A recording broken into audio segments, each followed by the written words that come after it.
did Clint stumble into grounding and become one of its most prominent experts? Okay, that starts a long time back, but I have to build into it a little bit. Yeah. But I grew up in Montana, and as a child or as a young boy, I was a cowboy, and that's a boy who sits on a horse and rides along with the cows, and sometimes you're out there for 2 or 3 days, but basically you're keeping an eye on the cows to make sure they're healthy and happy. Mm-hmm. And it's important. If they're not happy, they get scared and they run, and then you got all kinds of problems. Mm. But anyhow, to make, you watch the animals to make sure they're not glassy-eyed or that they're acting differently than any of the rest of the herd. And if there is an issue, then you pull them out of the herd, put them in a little holding pen, and then you go ride the pasture and make sure there's no noxious weeds, make sure the grass is not too short, make sure the water's clean, make sure there's not a dead animal upstream contaminating the stream, and so on. But there's something in that pasture that's affecting that cow because there's, so the concept is keep the pasture clean and pristine and you will have health. Oh, wow. That's where I come from. And so prevention. Back when I was a kid, we had a magazine called Prevention Magazine. And eat an apple a day, keep the doctor away. So everything was about prevention and health assurance. Do the things that are going to keep you healthy and whole. Yeah. And so anyhow, I grew up with that. And then when I was young, I had a lot of Native American friends. So they teach a whole different reality than, the Anglo commercial. Yeah, the traditional Western world. Right, yeah. We're all mixed up over here.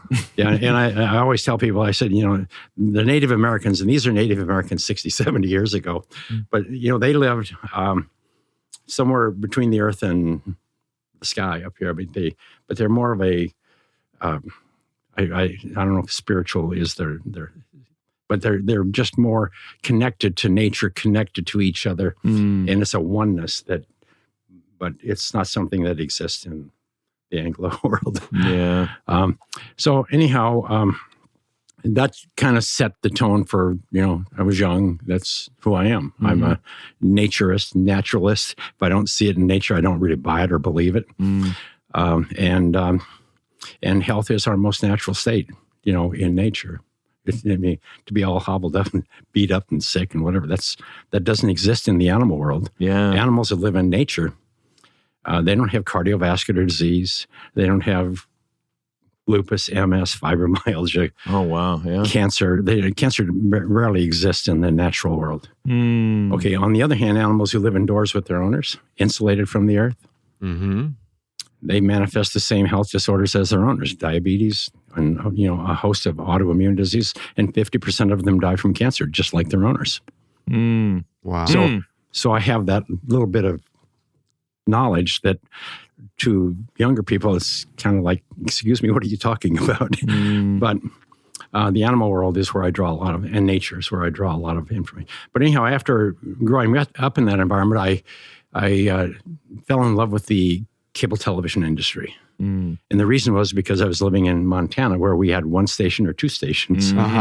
We lived in Montana for 5 or 6 years. So I met my wife out there. Yeah. And what I'll say is that that industry is also an industry that Ryan and I worked in, albeit back in Ohio. So and so tell us about how that exposed you to even the concept of grounding. Well, that's I could go for an hour and talk about why I fell in love with various things.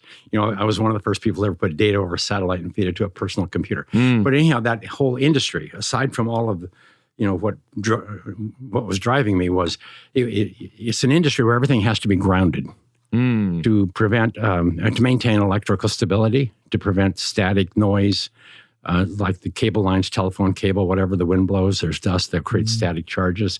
There's lightning in the air, it can travel down the lines, go into the home, blow up a TV set and start a fire. So what we're talking about is fire. Grounding is related to fire. Oh, wow. And, but everything has to be grounded in our homes. And it's all about preventing fire. And most people are not aware of that. But anyhow, I have a background, a working knowledge of grounding. And, you drive a stake in the ground and you take a cable and splice it and connect to one side of the ground block. And then the other one goes into the house where you're intercepting any lightning and driving it to the ground. in order to prevent fire. So anyhow, I have a 30-year working background of just mechanical grounding for electrical stability of communication systems and the like. Mm-hmm. And when I turned 50, 49, that was 20, a long time ago. Anyway, I can't remember. It was almost 30 years ago. You told me you were 78. I was, wow. Yeah. No, wow. Incredible.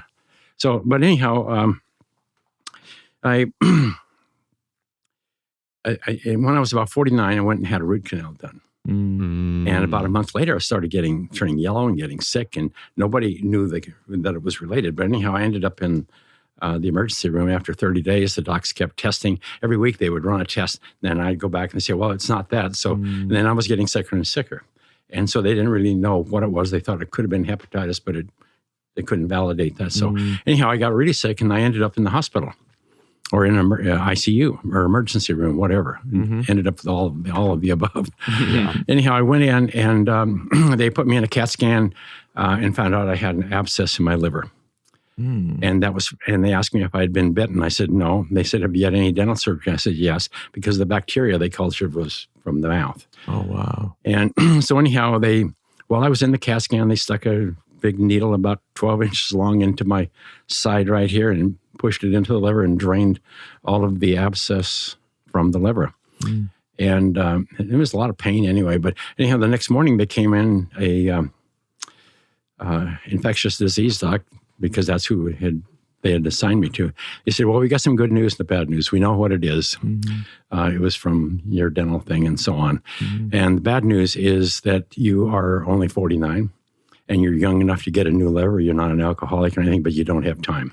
So you need to go home and get your act together and, prepare for the worst. Wow. And that was a shock. Yeah, that was like getting hit with the truck, And so anyhow, I went home and they had a nurse come daily and had an IV. They would, give me every antibiotic in the world. About a week, 10 days later, the Swedish Medical Center in Denver called, and they had a young surgeon who wanted to do experimental surgery. Mm. So it's kind of hard to explain the liver and everything without pictures and stuff. But anyhow, they decided to go in and cut out 5/6 of the main lobe of my liver. Mm. They had no idea if I could survive it, because that's not very much. Yeah. And so anyhow, I did survive. And, they kept me over, took the liver out, cut it out, put it back in there, sewed it up, and said, that's all we can do. Wow. And I did wake up a day later in ICU.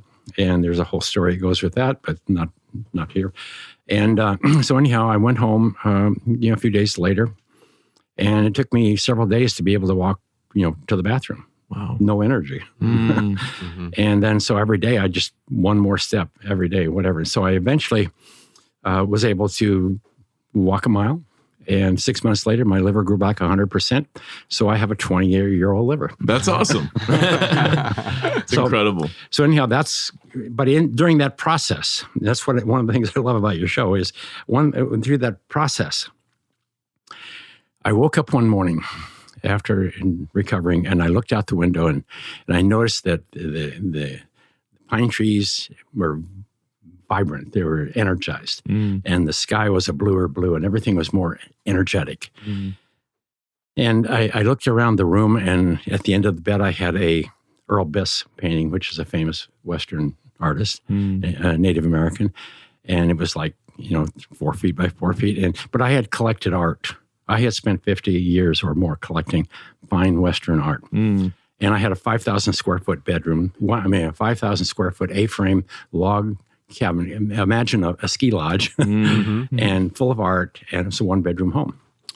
And so anyhow, I was on top of Stanley Mountain in Evergreen, Colorado. I could see Denver. I could see Vail, Wow. And so I was playing we all play King of the Mountain. So when we're 50, that's our goal, is to drive everybody into the sea and, and win the war. You had achieved it all. Yeah. I had achieved it all. Success. That's where I hit the wall.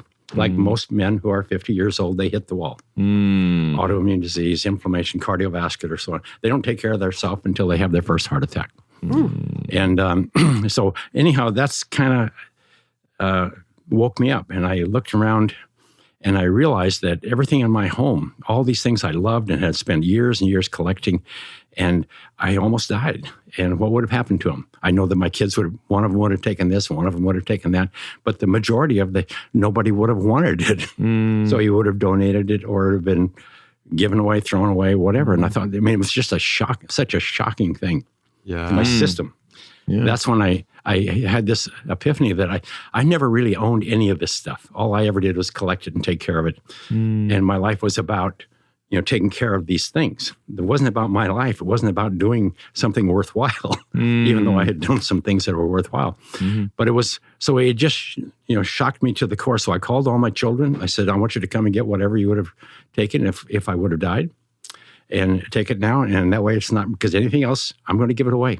And so one of my daughters called the doc and said, he needs to see a shrink. There's something wrong with him. My dad's lost it. And I went to see the shrink, just out of whatever. And I told him, I said, no, this is real. I don't want to own anything. I have this chill in me. When I think of owning something, I have to have certain things, but I don't want to own it, and I don't want to be responsible for it. I don't want to care for it. I don't want to do anything. I want to be able to be free. But the main thing is, when I almost died, I recognized some of this, and I felt, man, I wanted to make my life about something great, And I learned two things. I mean, one, when you're close to death, you die alone. There's nobody there with you. Yeah. So it's a very personal thing. It's about, what do you want to be thinking about on your way out? What is the energy, the feeling that you have in your body? And it isn't about anybody else or what anybody else thinks about you. It's about what you think about yourself. And so wow. At that point, I literally gave up everything I owned. I had a company that, a major little company in the cable television industry. But I ended up giving everything away, kept 2.5 suitcases of personal belongings. Minimalist. Yeah. I remember carrying them out and putting them in the RV. Sold the home, sold everything. Wow. Yes. And awesome. But I wanted freedom. I wanted to be free. Yeah. But more importantly, I wanted to be able to do something with the rest of my life that wasn't about making a buck. It was about doing something that next time I die, I can at least feel happy about myself, that I was here.